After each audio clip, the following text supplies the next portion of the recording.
जय श्री राधे भक्तों। आज से हम यहाँ पर शुरू करने जा रहे हैं भगवत गीता का महात्म्य।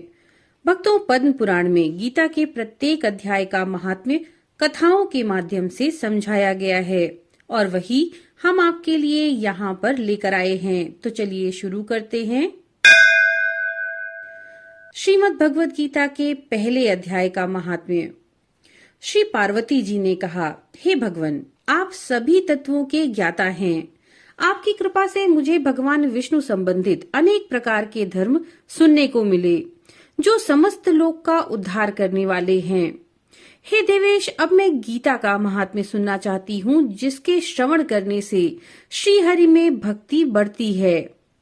महादेव जी बोले, जिनका श्री विग्रह अलसी के फूल के भांति श्याम वर्ण का है, पक्षीराज गरुण जिनका वाहन है, जो अपनी महिमा से कभी च्युत नहीं होते और शेषनाग की शैया पर शयन करते हैं, उन भगवान महाविष्णु की हम उपासना करते हैं।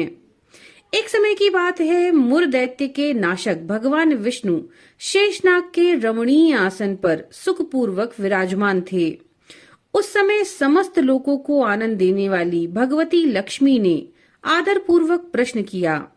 लक्ष्मी जी ने पूछा, हे भगवान, आप संपूर्ण जगत का पालन करते हुए भी अपने ऐश्वर्य के लिए उदासीन होकर जो इस क्षीर सागर में नींद ले रहे हैं, उसका क्या कारण है? श्री भगवान बोले, हे सुमुखी, मैं नींद नहीं लेता हूँ, अपितु तत्व का अनुसरण करने वाली अंतर्दृष्टि के द्वारा अपने ही महेश्वर तेज का साक्षात्कार कर रहा हूँ। हे देवी, ये वो तेज है जिसका योगी पुरुष कुशाग्र बुद्धि के द्वारा अपने अंतःकरण में दर्शन करते हैं और जिसे मीमांसक विद्वान वेदों का सार तत्व निश्चित करते हैं। वह माहेश्वर तेज एक अजर प्रकाश स्वरूप आत्मरूप रोक शोक से रहित अखंड आनंद का पुंज निष्पन्द तथा द्वैत रहित है। इस जगत का जीवन उसी के अधीन है, मैं उसी का अनुभव करता हूँ। यही कारण है कि मैं तुम्हें नींद लेता सा प्रतीत होता हूँ। ये सुनकर लक्ष्मी जी ने कहा, हे ऋषिकेश, आप ही योगी पुरुषों के ध्येय हैं। आपके अतिरिक्त और कोई ध्यान करने योग्य तत्व है, ये जानकर मुझे बड़ा कौतूहल हो रहा है। इस चराचर जगत की सृष्टि और संहार करने वाले स्वयं आप हैं। आप सर्वसमर्थ हैं। इस प्रकार की स्थिति में होकर भी यदि आप उस परम तत्व से भिन्न हैं, तो मुझे उसका बोध कराइए। श्री भगवान बोले, आत्मा का स्वरूप द्वैत और अद्वैत से पृथक है, भाव और अभाव से मुक्त और आदि और अंत से रहित है। शुद्ध ज्ञान के प्रकाश से उपलब्ध होने वाला और परमानंद स्वरूप होने के कारण एकमात्र सुंदर है। वही मेरा ईश्वरीय रूप है। आत्मा का एकत्व ही सबके द्वारा जानने योग्य है। गीता शास्त्र में इसी का प्रतिपादन हुआ है।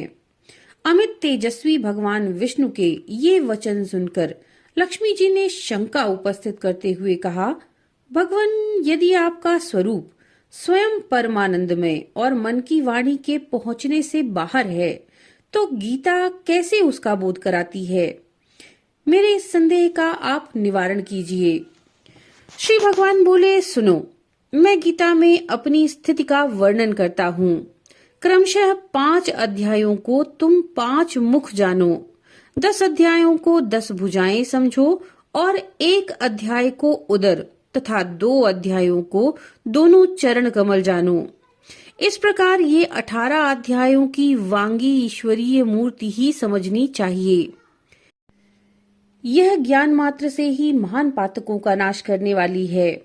जो उत्तम बुद्धि वाला पुरुष गीता के 1 या आधे अध्याय का या 1 आधे या चौथाई श्लोक का भी प्रतिदिन अभ्यास करता है, वह सुशर्मा के समान मुक्त हो जाता है।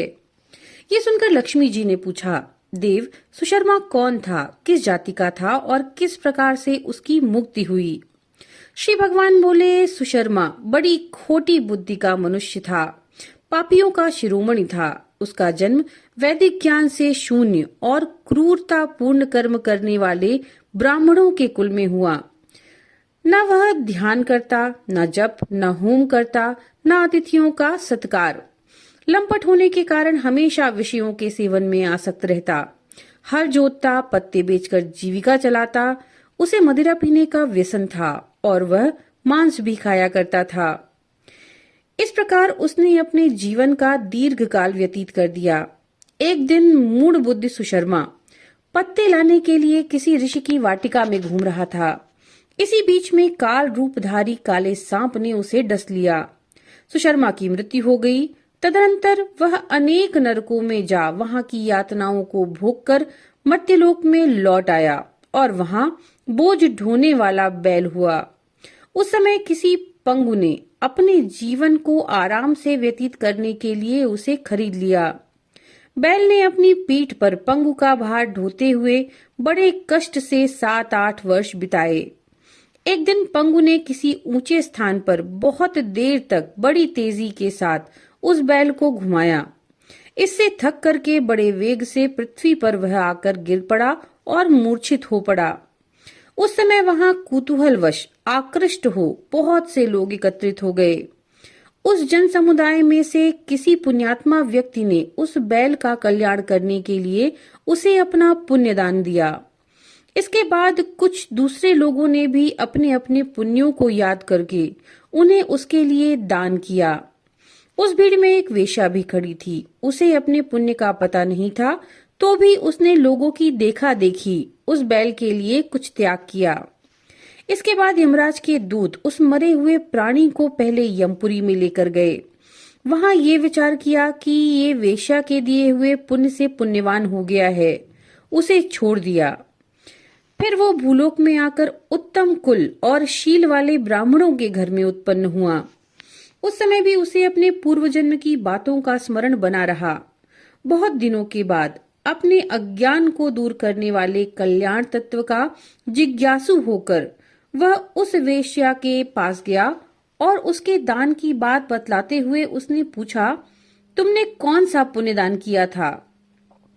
वेश्या ने उत्तर दिया, वह पिंजरे में बैठा हुआ तोता प्रतिदिन कुछ पढ़ता है, उससे मेरा अंतःकरण पवित्र हो गया है, उसी का पुण्य मैंने तुम्हारे लिए दान किया था। अब इसके बाद उन दोनों ने तोते से पूछा। तब उस तोते ने अपने पूर्व जन्म का स्मरण करके प्राचीन इतिहास कहना शुरू किया। शुक बोला, पूर्व जन्म में मैं विद्वान होकर भी विद्वता के अभिमान से मोहित रहता था। मेरा राग द्वेष इतना बढ़ गया कि मैं गुणवान विद्वानों के प्रति भी ईर्ष्या भाव रखने लगा। फिर समयानुसार मेरी मृत्यु हो गई और मैं अनेकों घृणित लोकों में भटकता फिरा। उसके बाद इस लोक में आया। सदगुरु की अत्यंत निंदा करने के कारण तोते के कुल में मेरा जन्म हुआ। पापी होने के कारण छोटी अवस्था में ही मेरी माता पिता से वियोग हो गया। एक दिन मैं ग्रीष्म ऋतु में तपे हुए मार्ग पर पड़ा था। वहां से कुछ श्रेष्ठ मुनि मुझे उठा लाए और महात्माओं के आश्रय में आश्रम के भीतर एक पिंजरे में उन्होंने मुझे डाल दिया। वहीं मुझे पढ़ाया गया। ऋषियों के बालक बड़े आदर के साथ गीता के प्रथम अध्याय की आवृत्ति करते थे। उन्हीं से सुनकर मैंने भी बारंबार पाठ किया। इसी बीच में एक चोरी करने वाले बहेलिये ने मुझे वहां से चुरा लिया। उसके बाद इस देवी ने मुझे खरीद लिया। मेरा यही वृत्तांत है जिसे मैं आप लोगों से बता रहा हूँ। पूर्व काल में मैंने इस प्रथम अध्याय का अभ्यास किया था, जिससे मैंने अपने पाप को दूर किया। फिर उसी से इस वेश्या का भी अंतःकरण शुद्ध हुआ और उसी के पुण्य से ये द्विज श्रेष्ठ सुशर्मा भी पाप मुक्त हुए। इस प्रकार परस्पर वार्तालाप और गीता के प्रथम अध्याय के महात्म्य की प्रशंसा करके वे तीनों निरंतर अपने अपने घर पर गीता का अभ्यास करने लगे। फिर ज्ञान प्राप्त करके वे मुक्त हो गए। इसीलिए जो गीता के प्रथम अध्याय को पढ़ता, सुनता या अभ्यास करता है, उसे इस भवसागर को पार करने में कोई कठिनाई नहीं होती। तो बोलिए वृंदावन बिहारी लाल की जय, भगवत गीता की जय।